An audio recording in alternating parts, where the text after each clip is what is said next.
Hello everyone and welcome back to my channel. My name is Hrithik Raj and आज बात करने वाले हैं फंक्शंस पार्ट 4 की। And today is going to about Cauchy's functional equations. तो ये जो टॉपिक है ना, बहुत जगह मिस कर देते हैं। एंड अगर सही मायनों में देखा जाए, जो फंक्शंस चैप्टर है उससे सबसे ज़्यादा इंपॉर्टेंट क्वेश्चन इसी टॉपिक पे आते हैं। तो ये फंक्शनल इक्वेशंस होती क्या हैं और इन भाई साहब का क्या रोल था, इसको समझेंगे आज के इस वीडियो में। तो भाई समझो भाई, सबसे पहली बात, एक फंक्शनल इक्वेशन होती क्या है ये जानना हमारे लिए बहुत जरूरी है। So what is a functional equation? ठीक है, तो जैसे आप इक्वेशंस लिखते हो, for example let's say 3x का square minus 5x plus 6 equals to 0। So कोई भी आप इक्वेशन लिखते हो, क्वाड्रेटिक, लीनियर, कैसी भी इक्वेशन वो क्यों ना हो, अगर उस x की जगह पे मैं फंक्शन को रख दूं तो एक रिकर्जन हो जाएगा जहां पे मैं फंक्शन के अंदर फंक्शन को कॉल करता हूं। तो बेसिकली मैं ये कह रहा हूं कि instead of writing this x, I am going to write 3 times of fx का whole square. So instead of x मैंने क्या रख दिया, fx रख दिया, minus 5 times of fx, correct, ये चीज है, एंड प्लस में 6 इक्वल्स टू 0। तो एक इक्वेशन जो फंक्शन की हेल्प से लिखी गई हो, इसको हम फंक्शनल इक्वेशन कहते हैं। बेसिकली ये फंक्शनल इक्वेशंस में रिकर्जन रिकर्जन का यूज होता है, तो it's kind of a recursive functions. They are also known as recursive functions. अब how do you understand this recursive function and all? तो बेसिकली आपके पास कुछ ऐसा एक दिया होगा, let's say f of x plus y is equals to f of x plus f of y। So और कोई वैल्यू यहाँ पे बाय डिफॉल्ट दे देंगे कि भाई f1 ये ले लो तुम, f1 की वैल्यू 3 है, अब आपको निकालना है f4 की वैल्यू। जस्ट फॉर एग्जांपल ये कैलकुलेट करना है। तो इस बेसिस पे, इस लॉजिक से हम कोई भी वैल्यू निकाल सकते हैं, चाहे f4 बोल दें चाहे f0 बोल दें, एक वैल्यू बस हमें पता होनी चाहिए। अब कैसे इसको सोचना है वो समझो भाई। f4 तक हम कैसे पहुंचेंगे, 2 + 2 पहुंच सकते हैं। सो पहले देखो जो दिया है इस इक्वेशन को ध्यान से समझो, और हमें f1 पता है। तो अगर मैं लिखता हूँ इधर f1 + 1, x और y की जगह पे मैं 1 और 1 पुट कर दे रहा हूँ, तो ये बन जाएगा f1 + f1 अगेन, क्योंकि यहाँ पे आ क्या रहा है, यहाँ पे x और y तो आ रहा था, तो f1 की वैल्यू 3 थी और यहाँ पे भी 3 थी विच इज 6। तो यहाँ पे क्या आ गया भाई, f2 आ गया। तो हमने f1 से शुरू किया, हमें f2 मिल गया। सिमिलरली मुझे अगर f4 निकालना है तो मैं क्या लिखूंगा, f2 + 2। मुझे पहुंचना कहाँ था, मुझे यहाँ पहुंचना था, तो f2 2 + 2 लिखा। तो अगेन मुझे यहाँ पे f2 + f2 लिखना पड़ेगा because of x and y का टर्म। तो this value is actually equal to 6 + 6 which is 12। तो इसका आंसर f4 का जो आएगा वो 12 आ जाएगा। अब सेम लॉजिक से हम बाकी चीजें भी कर सकते हैं। मान लो तुम्हें ये बोलते हैं f5 निकालने को, तो f5 आप कैसे लिख सकते थे, f5 को ऐसे लिख सकते हो जो मुझे पता है, f4 + 1। तो this is f4 + f1, make sense? तो यहाँ पे मैंने x की जगह पे 4 रखा, तो इधर भी x की जगह पे 4 रखना पड़ा, y की जगह 1 रखा, y की जगह पे 1 रखना पड़ा। तो ऐसी इक्वेशन को हम फंक्शनल इक्वेशन बेसिकली कहते हैं। तो f5 की वैल्यू आपको मिल जाएगी, f4 की वैल्यू 12 + 3 विच इज 15। तो ये हमें फंक्शनल इक्वेशंस ऐसे वर्क करती हैं। लेकिन कभी कभी जो हार्ड क्वेश्चंस होते हैं उसमें ये मेथड करना, अब मान लो तुमको ये करके पहुंचाते ये f105 पे, तो ये यहाँ तक कैलकुलेट करना बहुत ही लेंदी हो जाता। अब चलो 105 फिर भी कर लो, 1005 हो तो क्या करोगे? तो ऐसी चीजों के लिए कॉशीस ने अपनी फंक्शनल इक्वेशंस निकाली basis of some predetermined, कह सकते हो, एक इसको सॉल्व करके बाय डिफॉल्ट वैल्यूज लेके ऐसे हमने सॉल्व किया। तो हमें ना इसके डेरिवेशन पे नहीं जाना है, derivation is basically out of the scope. लेकिन अगर आपको समझना है तो इस चीज को समझो कि कैसे होते हैं कॉशीस फंक्शनल इक्वेशन। यूज क्या है, यूज केस क्या, वो मैंने आपको बता दिया कि बड़े ऐसे फंक्शनल इक्वेशन के क्वेश्चंस अगर आते हैं तो हमें ये करना बहुत मेहनत वाला काम है। सही तरीका यही है लेकिन बहुत ही ज्यादा मेहनत वाला काम है। कॉशीस फंक्शनल इक्वेशन उसी सही तरीके से डेराइव हुई है। तो अगर मैं यहां लिखता हूं Cauchy's functional equation, so by the definition given in the question itself आपको डिटरमाइन करना पड़ेगा कि कौन सी फंक्शनल इक्वेशन हम यहाँ पे यूज करने वाले हैं। तो मेजरली हमारे पास 4 फंक्शनल इक्वेशंस हैं, मेनली जो कॉशीस की फंक्शनल इक्वेशन है 4 है, फिर उसके बाद कुछ मॉडिफाइड वर्जन है। आज हम सिर्फ इनकी बेसिक एक फंक्शनल इक्वेशंस की बात करेंगे। जो मॉडिफाइड वर्जन है उसके बारे में हम बात अगले वीडियो में करेंगे, क्योंकि हमें लेंदी नहीं करना, हमें समझ के करना है। तो कॉशी फंक्शनल इक्वेशन क्या होती है भाई, अगर आपको ऐसा कुछ दिखे कि f of x plus Y, bracket में x प्लस वाई है, and this corresponds to F x plus F Y, तो यहाँ पे आप सीधा सीधा ये बोल सकते हो कि जो तुम्हारा फंक्शन है एक सिंपल सा x की वैल्यू के साथ ये मिल जाएगा kx। इससे हमारा काफी ज्यादा टाइम सेव हो जाता है। तो ऐसे आपको ये लीनियर फंक्शन मिल जाता है। This is known as a linear function. ठीक है, इस डेटा को अगर देखोगे तो आपको यहाँ पे एक लीनियर फंक्शन मिलेगा। लेकिन अगर यही चीज होती कुछ इस तरीके से, f of x plus y equals to f of x into f of y, ठीक है, f of x into f of y, तो यहाँ से जो फंक्शन की डेफिनेशन आती, जो एक सिंपल सा fx आएगा वो आपका आएगा a raise to the power x। तो इसको हम कहेंगे exponential functions. This is known as exponential function.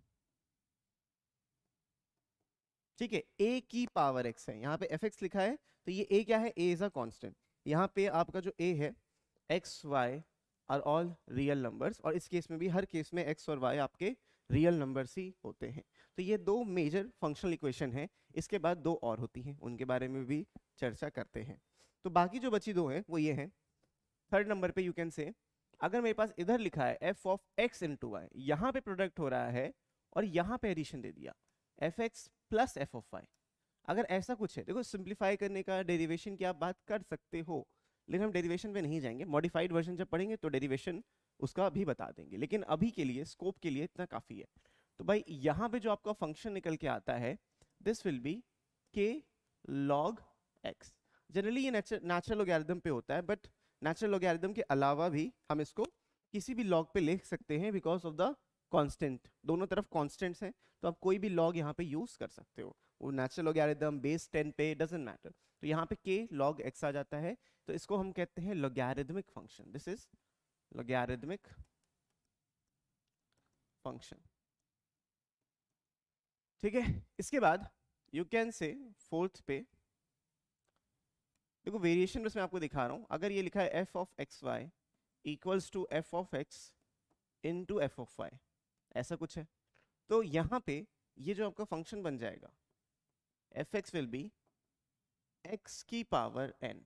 ठीक है, x की पावर n, यहाँ पे आपका n कोई भी रियल नंबर हो सकता है, और इसको हम लोग कहते हैं नॉर्मल, यार एक्सपोनेंशियल ये भी है, लेकिन यहाँ पे डिफरेंस क्या है दोनों में, यहाँ पे बेस आपका जो है वो a है, पावर x है, यहाँ पे बेस x से पावर एक कांस्टेंट है, तो कांस्टेंट की पावर x, और यहाँ पे आपका x की पावर कांस्टेंट। ठीक है, आई होप आप इस चीज को समझ पा रहे होगे बिना किसी दिक्कत के। सो अब देखो बेटा, ये जो हमने क्वेश्चन किया था ये कितना आसान हो जाएगा अगर हमें बेसिक फंडे पता है, तो कितना आसान हो जाएगा। जस्ट इमेजिन, ये मैंने लिखा था f of x y plus 6। ठीक है, तो अगर ये क्वेश्चन एज अ क्वेश्चन करते हैं, कॉशीज की इक्वेशन रख के क्वेश्चन है कि आपकी जो फंक्शनल इक्वेशन है वो है f of x plus y equals to f of x plus f of y, correct. और इन्होंने दे दिया कि f1 की जो वैल्यू है वो 3 है। आपको बस इतना सोचना है कि इस वाली फंक्शनल इक्वेशन से मेरा जो fx निकल के आता है वो k टाइम्स x आता है। तो अगर मैं यहाँ पे f1 रखूंगा तो मुझे यहाँ मिलेगा k इंटू 1, और इसकी जो वैल्यू थी वो क्या थी, 3 थी, तो k की वैल्यू ही 3 आ गई। तो आपका जो फंक्शन होगा वो मॉडिफाई हो जाएगा 3x में। This is the value of your function. और अब हमसे इन्होंने बोला था कि f4 बता दो, तो एक बार आपको ये पता चल जाएगा, k की वैल्यू यहाँ से पता चल जाएगी, आप निकाल सकते हो 3 इंटू 4 विच इज 12। ठीक है, अब इन्होंने 105 भी पूछ लें आपसे तो आप आराम से कहोगे भाई 3 इंटू 105 विच इज 315, तो दैट इज द आंसर। तो क्वेश्चन कुछ भी पूछ ले, अगर आपको ये पता है कि इसका मतलब एक लीनियर फॉर्म होता है तो आप यहाँ पे कुछ भी कर सकते हो। आई होप आपको। इसके बाद देखो एक इस पे क्वेश्चन और करते हैं। तो क्वेश्चन इज, अगर आपको फिर से सेम टाइप की फंक्शनल इक्वेशन दी है and this is equals to F x plus F y, और इस बार ये वैल्यू दे दी कि f2 की वैल्यू 17 है, फाइंड f6, ऐसा कुछ फाइंड करने को बोला। सो भाई अगेन आपको क्या करना है, आपको बस ध्यान रखना है ये कौन से टाइप की फंक्शनल इक्वेशन है। तो मुझे पता है ये लीनियर टाइप की है, तो function of x will be something k times of x, और इन्होंने इस केस में दिया है 2, f2 दिया है, और f2 की वैल्यू बताइए 17 है, करेक्ट, f2 की वैल्यू कितनी है, 17 है। This will be equals to 2k।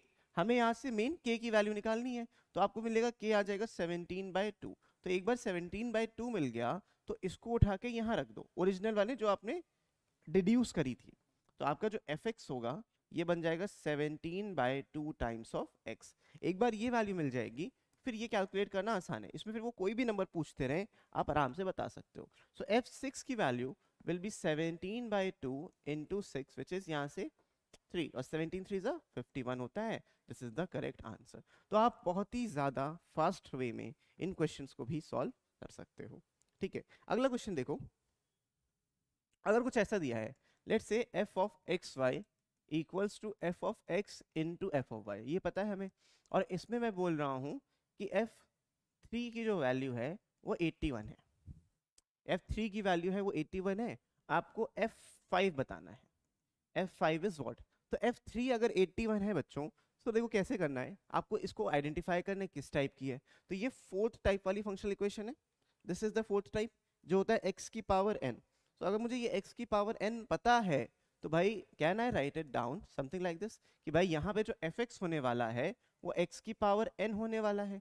अब x तो यहाँ से मिल जाएगा, n हमें निकालना था। तो यहाँ पे अगर मैं f3 रखता हूँ तो मुझे मिलेगा 3 की पावर n और ये वैल्यू 81 के बराबर है, विच इम्प्लाइज 3 की पावर n जो है वो 3 की पावर 4 के बराबर है और n की वैल्यू हमारी 4 है। So once you get the value of 4 हमें इस फंक्शनल इक्वेशन का एक जनरलाइज फॉर्म मिल जाएगा। So fx is equals to x की पावर 4। तो यहाँ पे n एक फिक्स हो गया, तो कांस्टेंट वैल्यू हमें हमेशा फाइंड करनी है, चाहे वो पहली फंक्शनल इक्वेशन हो, दूसरी हो, तीसरी हो, कुछ भी हो। पहली में देखो k, इसमें a और इसमें भी k, इसमें भी n की वैल्यू फाइंड करनी है। आप चाहो इन सबको k कर दो, जितने भी कांस्टेंट से फर्क नहीं पड़ता, अच्छा लग रहा है देखने में इसलिए कर दिया। तो ये आ गया n की वैल्यू 4। तो अब मेरे को इन्होंने पूछ लिया कि भाई f5 बता दो, तो f5 हो जाएगा भाई 5 की power 4 which is 25 into 25 which is 625। ठीक है, दिस इज द आंसर। तो आई होप फंक्शनल इक्वेशन का जो बेसिक लॉजिक है वो आप समझ पा रहे होगे, अपने अंदर समा पा रहे होगे। ठीक है, नेक्स्ट क्वेश्चन देखो। Function of x plus y equals to f of x into f of y. अब बेटा ये कौन से टाइप की फंक्शनल इक्वेशन है? ये आपके आई गेस इस टाइप की फंक्शनल इक्वेशन है, ये सेकेंड टाइप में a की पावर x। तो हमें a की पावर x को ही ध्यान में लेके चलना है। ठीक है, और यहाँ पे लेट्स से आपको बोल दिया जाए कि f4 की जो वैल्यू है वो है 4096, f4 की जो वैल्यू है वो 4096 है, कोई भी रैंडम वैल्यू मैंने अभी ले ली है, f4 4096 है। इससे मुझे ये पता है कि जो मेरा फंक्शन आएगा एक इंडिविजुअल फंक्शन होगा, that is basically equal to a की पावर x। करेक्ट, a की पावर x। बात समझ में आ रही है? तो मुझे यहाँ पे इसको आइडेंटिफाई करना है, ये नंबर क्या है, और 4 के केस में। तो ये मेरा बेसिक फंक्शनल इक्वेशन से आया, इससे ये बन के आया। तो अगर मैं यहाँ पे f4 रखता हूँ मतलब मुझे a की पावर 4 मिलेगी। याद रखना 4 की पावर x नहीं, a की पावर 4। जो भी ये नंबर, ये जो वैल्यू, ये प्लेस है, this is for the input and input is for x y whatever। तो आप f को fy भी लिख सकते थे, ऐसा नहीं है, a की पावर y। तो जो भी यहाँ पे इनपुट होगा वही यहाँ पे पावर बनेगी। तो f4 की वैल्यू a की पावर 4 है और ये वैल्यू 4096 है। भाई देखो, आप इसका डायरेक्टली फोर्थ रूट निकालना इतना आसान नहीं होता, तो इसको हम ब्रेक करते हैं छोटी छोटी वैल्यूज में। अब ये बहुत सिंपल सा नंबर है, ये नंबर भाई कहलाता है 2 की पावर 12। ठीक है, ये नंबर जो कहलाता है, ये कहलाता है 2 की पावर 12। सो a की पावर 4 आ जाएगा 2 की पावर 12, लेकिन अगेन हमें इधर पावर 4 चाहिए। तो पावर 4 के लिए हम क्या करेंगे, we will write just adjust it a little bit, तो 2 क्यूब की पावर 4 कर लेंगे। तो कुछ इस तरीके का आपका ये बन जाएगा। तो अगर मैं दोनों को कंपेयर करूं, क्योंकि पावर सेम है और इक्वालिटी है, तो इसका सिंपल सा मीनिंग ये है कि a की वैल्यू 2 की पावर 3 है, a की वैल्यू यहाँ पे 2 की पावर 3 है। तो मेरा जो fx है वो अपने आप आ जाएगा 8 की पावर x। ठीक है, ये क्या था, 8 ही तो था, तो यहाँ पे 8 की पावर x आ गया। तो अगर मेरे से ये पूछते कि f2 बताओ, f2 बताने को बोलते, तो मैं यहाँ पे लिखता कि ओके बेटा f2 की वैल्यू कितनी है, 8 का स्क्वायर विच इज 64, ऐसा। ठीक है, सो आई होप आपको ये चीजें समझ में आ रही होंगी, आप कर पा रहे होगे और समझ पा रहे होगे। ठीक है, एक क्वेश्चन और करते हैं। देखो भाई, अगर आपको ऐसी फंक्शनल इक्वेशन दे दी, थोड़ा सा मॉडिफाई करता हूँ, मॉडिफाइड हम नेक्स्ट क्लास में पढ़ने वाले हैं ऑब्वियसली, लेकिन यहाँ पे भी थोड़ा सा मॉडिफाई करते हैं, बेसिक लॉजिक से करने की कोशिश करते हैं। f of x plus 3 is equals to f of x plus 1 plus में एफ ऑफ एक्स प्लस 2 ये दिया है। तो अगर देखो इसको थोड़ा सा दिमाग अगर लगा लोगे आपका काम बन जाएगा, काम बन जाएगा। अगर आपने थोड़ा सा यहाँ पे दिमाग लगा लिया तो हो जाएगा भाई काम। जनरली ये भी भाई के एक्स के फॉर्म में होगा, एक लीनियर फॉर्म फैक्टर होगा इसका, राइट। यहाँ पे कोई भी एक्स की वैल्यू हमें रखनी है और इतना मालूम है कि आपके जो F16 की वैल्यू है ये 700 है, ठीक है। F16 की वैल्यू है दिस इज 700 एंड F12 की वैल्यू 77 है, इतना भी पता है। आपको बताना है F11 की value. This is the main question, what is the value of F11 by taking all of this into consideration, ठीक है। इसको समझो। तो भाई यहाँ पे हमें शुरुआत कहाँ से, हमें फाइंड आउट क्या करना है, हमें F11 फाइंड आउट करना है। सो मान लो कि अभी मैं ये कह रहा हूँ कि भाई चलो F11 जो है इसकी वैल्यू k है, अभी मान लेते हैं, फिर समझते हैं इसको कैसे निकालना है, कैसे समझना है।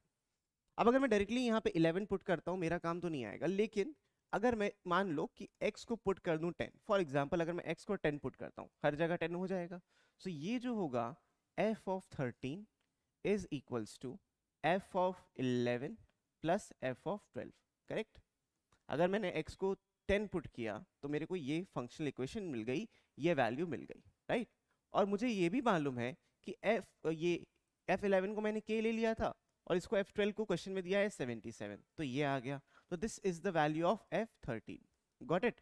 हमें पहुंचना कहाँ है, हमें पहुंचना है F16 तक है। क्यों F16 तक पहुंचना है, क्योंकि वही एक फिक्स वैल्यूज है, वही यहाँ पे एक फिक्स वैल्यू है जहां तक हम पहुंच सकते हैं। तो F13 आ गया। अब नेक्स्ट टाइम मान लो मैंने क्या किया, मैंने x को 11 पुट किया। x को 11 पुट करने का मतलब ये नहीं कि k है, x को 11 पुट करने का मतलब है इन तीनों जगह पे मुझे 11 रख देना है। तो जब मैंने 11 रखा मुझे ये मिलेगा F14, this is F14, F14 is equals to F12 plus में F13, ठीक है। अब बेटा देखो F12 की वैल्यू ऑलरेडी 77 थी, F12 की वैल्यू ऑलरेडी 77 थी और F13 अभी हमने ताजा ताजा निकाला है, ये है k प्लस 77। तो बेसिकली ये इसको लिख सकते हो k प्लस 2 इंटू 77 जो 154 होता है, 154, ऐसा आ गया कुछ, गॉट इट। तो ये F14 की वैल्यू आ गई। सिमिलरली अगर आप F15 निकालोगे तो F15 कैसे आ जाएगा, कैसे आ रहा था, 13 था, 14 था, 12 13 था, तो 15 होगा तो 13 एंड 14 हो जाएगा, ठीक है, ऐसा कुछ। तो F13 की वैल्यू कितनी भाई, F13 था हमारे पास ये k प्लस 77 एंड F14 की वैल्यू अभी निकाली k प्लस 154। ये मैंने पिछली वैल्यूज को ही डिड्यूस करके निकाला है, got it. So I hope आप ये समझ पा रहे होगे। इसको थोड़ा सा साइड कर लेते हैं।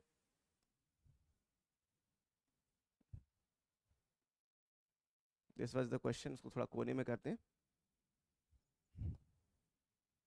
ठीक है। तो ये आपकी वैल्यूज आ गई। इसके बाद देखो मेरे को F15 मिल गया, F15 will be 2k plus में 77 प्लस 154, 7 ये 1 आ गया एंड 17 22 22 23 231 आ गया, ठीक है। ये मिल रही है F15 की वैल्यू। अब अगर F15 231 है, मैं F16 भी निकाल सकता हूँ। F16 कैसे होगा, F14 plus F15, correct, F14 plus F15 because of this nature. तो F16 मुझे फॉर श्योर पता है वो 700 है, क्वेश्चन में दिया था, यहीं तक जाना था, तो धीमे धीमे करके भी आप ये निकाल सकते हो। यहाँ पे F14 की वैल्यू क्या है, k plus 154, k plus 154 plus में, और अभी F15 की वैल्यू कितनी आई है, 2k plus 231, something like this.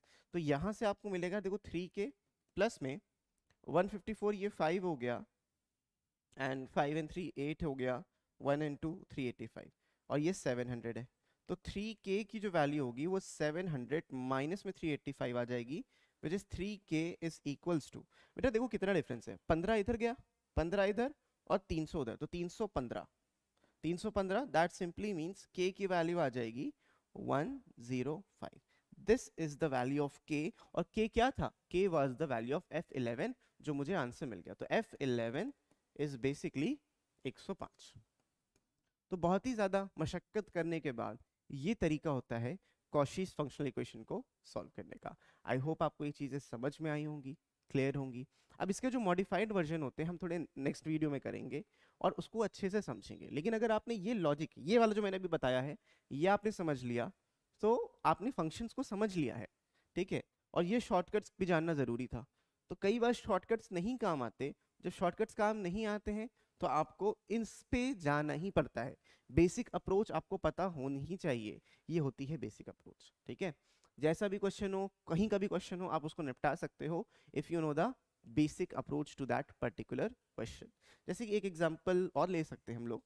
मान लो कि मैंने यहाँ लिखा f of x plus y is equals to f of x into f of y. ठीक है, और मैं बोलता हूँ कि भाई चलो f2 की जो वैल्यू है, f2 की वैल्यू है वो है, या f1 ले लो, f1 की जो वैल्यू है वो मान लो 3 है। ठीक है, मान लो 3 है, और आपको f5 निकालना है। f5 is equals to 1। मान लो आपको कॉशीज की फंक्शनल इक्वेशन नहीं पता, तो इस क्वेश्चन को कैसे करना है? ठीक है, इसको साइड में लिख लेते हैं। If f1 is equals to 3, find f5। This is the question. ठीक है, ऐसा करना है। सो कैसे अप्रोच करोगे इस क्वेश्चन को बिना कॉशीज फंक्शनल इक्वेशन के, वो समझो। जो हमें पता है उसको लिखो। f1 प्लस 1 निकालते हैं, तो f1 प्लस 1 करोगे तो इधर f1 इंटू f1 आ जाएगा, राइट? जो मैं x की वैल्यू लिख रहा हूँ वही मुझे लिखना पड़ेगा। So I am getting f2 as 3 into 3 which is 9। Got it? मुझे f5 तक पहुंचना है। अब f5 तक पहुंचने के लिए मैं 1 प्लस 2 क्यों करूं? मैं डायरेक्टली क्या करूंगा, f ऑफ 2 प्लस 2, या फिर मैं अगर 1 प्लस 2 कर भी लूंगा, चलो एक स्टेप तो वैसे भी करना ही पड़ेगा, f ऑफ 1 प्लस 2 ऐसे लिख देते हैं। So this will become f of 1 into f of 2। ठीक है, आपको सर 2 प्लस 2 करते 4 आता है, बिल्कुल आता है, वो करो, मुझे कोई दिक्कत नहीं है। मैं आपको सिर्फ एक तरीका बता रहा हूँ कि ऐसा भी किया जा सकता है। सो ये हो गया बेटा लेफ्ट में f ऑफ 3, और राइट में हो जाएगा f1 की वैल्यू 3 थी और f2 अभी निकाला है आपने 9, तो ये हो गया 27। Got it? अब मुझे पहुंचना है f5 पे, मुझे पहुंचना है f5 पे, और f5 कैसे लिख सकते हैं? हम लिख सकते हैं 2 प्लस 3 से, ऐसे ब्रेक करके लिखना होता है। तो ये f2 है और ये f3 है। तो मैंने सिर्फ उन वैल्यूज का यूज किया जो मुझे पता थी, नहीं पता है तो क्यों यूज करना? This is the values I am using. तो 2 प्लस 3 f5 जो मुझे एक्चुअली में चाहिए था, और f2 की वैल्यू इज कितना? f2 इज 9 और f3 इज 27। ठीक है, ये आ जाएगा। तो 27 इंटू 9 हमें बस यहाँ पे कर देना है। f3 27 था, हाँ, 27 इंटू 9 करना था, विच इज नथिंग बट 3 की पावर 5 और 243। ठीक है, ये आपका 27 9 से 243 होता है, और ये आपका फाइनल आंसर भी आएगा। सो आई होप आप समझ पा रहे होगे अगर हमें फंक्शनल इक्वेशन नहीं भी पता है तो कैसे क्वेश्चन को करना है। बाय द वे कौन सा टाइप था? ये वाला टाइप था, जब आपको fx इक्वल्स टू a की पावर x पता होती है। जब आपको fx a की पावर x पता है, आपको f1 दिया था, f1 दिया था ना क्वेश्चन में, ये क्या है? a की पावर 1, ये 3 है, तो आपको a डायरेक्टली मिल गया। यहाँ से a कितना मिल गया? 3 मिल गया। नाउ आपका fx जो ट्रांसफॉर्म हो गया वो 3 की पावर x हो गया। Now they are asking f5 की, तो 3 की पावर 5, तो आंसर आ गया 243। तो ये कॉशीज इक्वेशन बेसिकली आपकी ये मेहनत बचाती है, लेकिन कई बार कॉशीज इक्वेशन से नहीं हो रहा होता है, तो थोड़ा मेहनत करना भी बच्चों सीख लो। तो मेहनत करना भी आना चाहिए और शॉर्टकट भी पता होना चाहिए, और ये चीज़ को ध्यान रखना है कि कौन सी चीज़ कब यूज़ करनी है। तो मुद्दा ये नहीं होता कि आपको कितना आता है, मुद्दा ये होता है कि आप जब यूज़ करना हो कितना यूज़ कर पाते हो। ठीक है, सो इसीलिए लर्निंग के साथ हम कॉन्स्टेंट प्रैक्टिस भी करना ज़रूरी होता है। खैर, दैट्स ऑल फॉर टुडे। मैं मिलता हूँ आपसे नेक्स्ट वीडियो में, तब तक के लिए keep practising, keep learning, take care and bye bye.